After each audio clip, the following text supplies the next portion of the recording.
Hey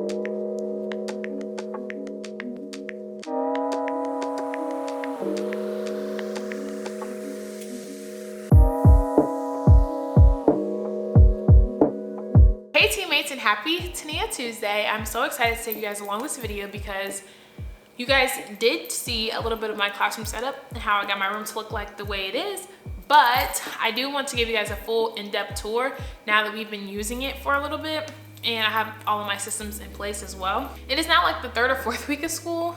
Our classroom is very well loved. Sorry, I'm eating lunch right now because I've been trying to film this for 2 weeks for you guys and it just hasn't gotten done. So I've been doing a working lunch, which has been helpful. Right now I'm eating this rasta pasta. It's like this jerk chicken with pasta and spinach and cheese. I love it. It's a super quick meal, especially when I'm meal prepping and on the go. Before I get too far into the video, I do want to give you guys the verse of the day, which is Romans 8:28, which says, "And we know that all things work together for the good of those who are called according to his purpose." I love that, especially for today, because as teachers, we have all different reasons why we got into the field, but most importantly was to make an impact on students. And even though I wanted to quit last year, it is a reason why God's called me to a time like this and with these students for this reason. And I was also listening to my devos, but then I read my devos as well this morning. And Morning with the Masters is a really good podcast. I put it across the screen every morning just to get my mind right and focused. After I read my personal home, I just like to listen to them to make sure that I'm in a good headspace for my students. And they talked about like how God's grace and mercy is new every day for us, and he's patient. He's so patient in making sure that all people come to him, and the sanctification process takes a long time. Like after you say yes to Jesus, it's like, well, you're not just a great follower for him overnight. Like it does take time, energy, and effort. And so because he gives us those grace and mercies every day, even though we don't deserve it, I know I definitely don't deserve it, being able to extend that to our kids. I always like to personalize the text and make it towards me. So if God has new grace and mercies towards me, then I should be more patient and use those same grace and mercies to my students. I know sometimes I get very frustrated, especially now we're about a month into school and we're still exhibiting some same behaviors. Some students have already fallen into the system and routine. Some friends, it's taken them a little bit more time, but it's just a great reminder that God is patient with us, therefore we need to be patient with others, and especially little ones, that could be pretty tricky. But enough chatting about that. I want to show you guys my room, and let me know, comment down below what's your favorite part.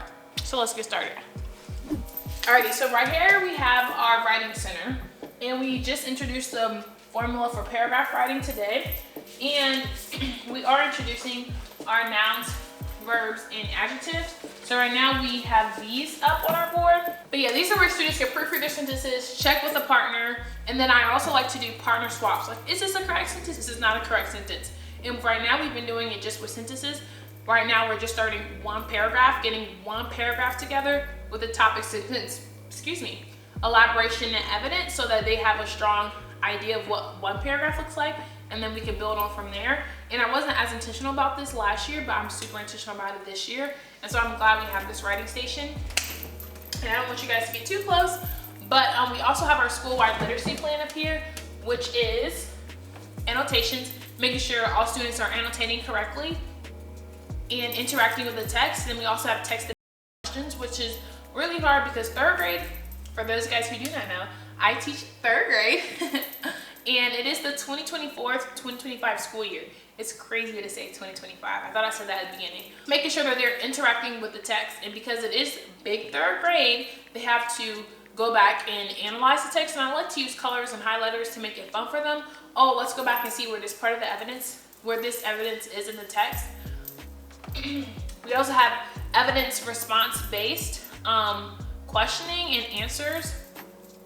And the last part is writing, making sure we can get our thoughts out on paper, because not only is that important for our students, but it's a lifelong skill to be able to write and write correctly and legibly. And I'm not gonna lie, I wasn't the best writing teacher until probably till this year. Making sure my students understand what the rubric says, how to grade themselves based off the rubric, as you can see here. But this is just our writing center.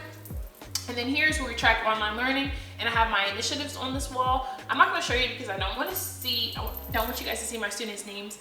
But at this point in the school year, I'm tracking everything because I was one of the best. I try to track students' work online, but wasn't holding students accountable. Now that they can see and everybody can see for their star student, if you have 5 stars, boom, you get to have on Friday. Here we have our online tracker as well, which is, are you doing what you're supposed to be doing online? We're not getting on computers for fun, and it's really good during small group time.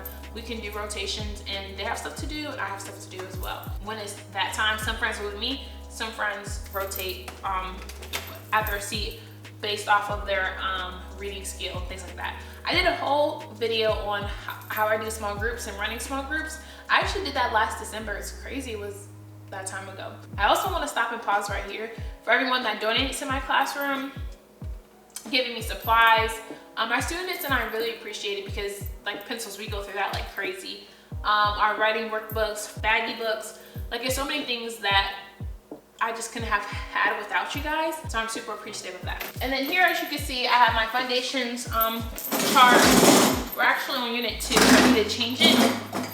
If you're a teacher, you probably can relate to this, but I absolutely hate changing my board out.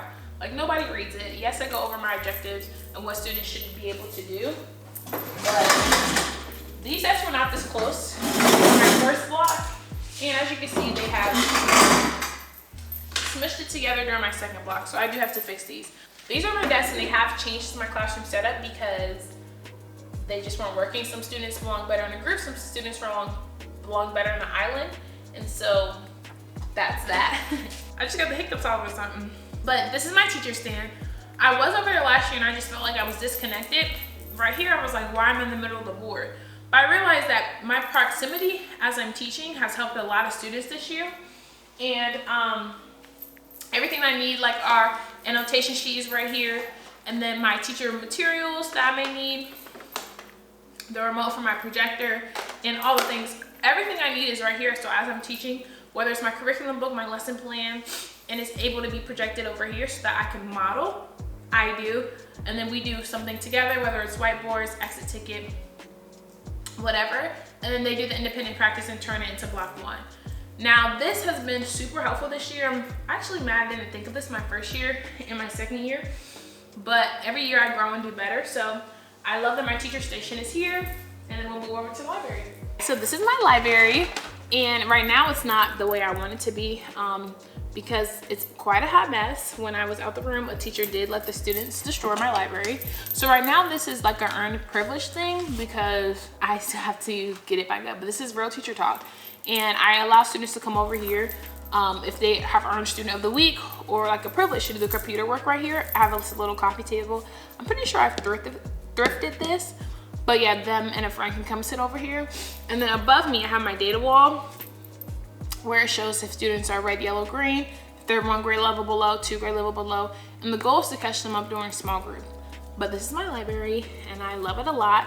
I used to call it the cozy corner, but it got a little too relaxed, so I didn't like that. And this is just the extra desk for students that may be having a hard time, like a cool down corner. And then I do have student binders. They have names on them, so I don't want you to see those as well over here. And then when you keep walking, these are my mailboxes as well. And I like to keep like other class material here, like our whiteboards and our headphones. I label them because a lot of them, like this is not how it's supposed to be. 1 through 5, they're gonna have to fix that. They're supposed to be wrapped in here, just like these friends, nice and neat, right? Very demure, very classy. They did not do that. And then we have our class crayons. And then over here are some more material. I have my flexible seating here as well. That students could use some teacher material that I may use for whole group, or if students want to come over to grab a book. These are like my lower readers over here. And then these are the books that we use for small group, like our baggy books, but these are for the whole group. And then here we have foundation blocks, or like phonemic awareness blocks that friends can use. And these are our test dividers for our, what is it called? Our foundation test. So here's just some more class materials. I try to keep it nice, neat, and organized and student friendly, but it hasn't quite happened yet. I do feel like I am transitioning from a type A teacher to a type B teacher because some things are just not going to stay neat. Some things are just not going to stay all the way put together, but it's a classroom. I want it to be well loved. So yes, I could do all the organizing myself, but also I'd rather go home and spend that time at home with my family and friends. So this is our focus wall. We are learning about the sea right now, so I have to put some things about the sea up there. And then we are starting on winter words, which are third grade words that everyone should know. Here we just have where I sit for, whole group instruction, my computer card is right there. My student did a really nice job. I absolutely love her. Shout out to KK. And then my microwave and mini fridge right there. So shout out to who gave that to me. I definitely appreciate it. Don't look back there because that's my teacher desk. I decided not to go for a teacher desk this year because it got really out of control, but knowing that this is my small group area and where I do instruction, that's my area, I do have to organize it. So before I get into the overview of the back wall, this is my computer station where if students are on a certain platform, they should be at this table. And then when we rotate, we're at this table for small group instruction. I also have on the board how we rotate, but I'll go over teacher organization in another video, but those are my small groups as well. You can wear that out in my lunch. So that is my room for the most part. We have small group, we have carpet time, amplify time, mailboxes, and my whole group area, and then these are just papers that students were not here, so they did not get their formal feedback. So, I did forget to mention the birthday walls, I still have to get those up. But these are the turning trays, block 1 and block 2. My block 1 fell off. So that is it for my classroom tour. Comment down below, how do you deal with students and training them how to do the locks? Because that has been quite a nightmare here. But yeah, that's my classroom tour for my third year in third grade. Thank you guys so much for watching. It's now time to go get my kids. I'll see you guys in my next video. Peace.